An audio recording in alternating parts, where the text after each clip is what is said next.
Je ne rejette pas la grâce de Dieu.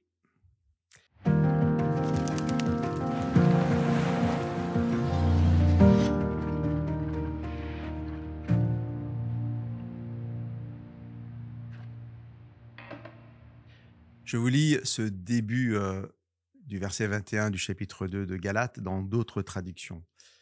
Je ne supprime pas la grâce de Dieu. Je ne rends pas inutile la grâce de Dieu. Je refuse de rejeter la grâce de Dieu. Je n'annule pas la grâce de Dieu.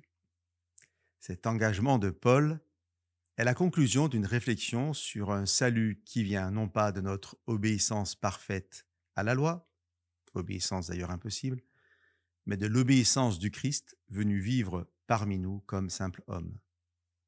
Et Paul refuse de rejeter cette grâce offerte par Dieu en Jésus-Christ. Je vous lis les versets 3 et 4 du chapitre 8 de la lettre de Paul aux Romains. Dieu a accompli ce qui était impossible pour la loi de Moïse parce que la faiblesse humaine la rendait impuissante. Pour enlever le péché, Dieu a condamné le péché dans la nature humaine en envoyant son propre Fils vivre dans une condition semblable à celle de l'homme pécheur. Dieu a accompli cela pour que les exigences de la loi soient réalisées en nous, qui vivons non plus selon notre propre nature, mais selon l'Esprit Saint.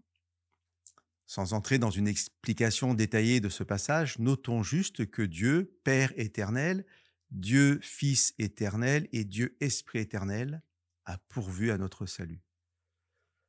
Par l'œuvre du Fils incarné, Jésus, le Christ, nous sommes aujourd'hui au bénéfice de la grâce de Dieu le Père et du don gratuit d'un salut parfait. La constatation de Paul, pour ceux qui acceptent ce salut, est qu'ils ne vivent plus selon leur propre nature, mais selon l'Esprit Saint. Revenons au chapitre 2 de la lettre aux Galates et nous retrouvons cette idée à la fin de ce chapitre, d'où est extrait le court passage introductif. J'ai été mis à mort avec le Christ sur la croix, de sorte que ce n'est plus moi qui vis, mais c'est le Christ qui vit en moi. Car ma vie humaine actuelle, je la vis dans la foi du Fils de Dieu qui m'a aimé et qui a donné sa vie pour moi. Je refuse de rejeter la grâce de Dieu.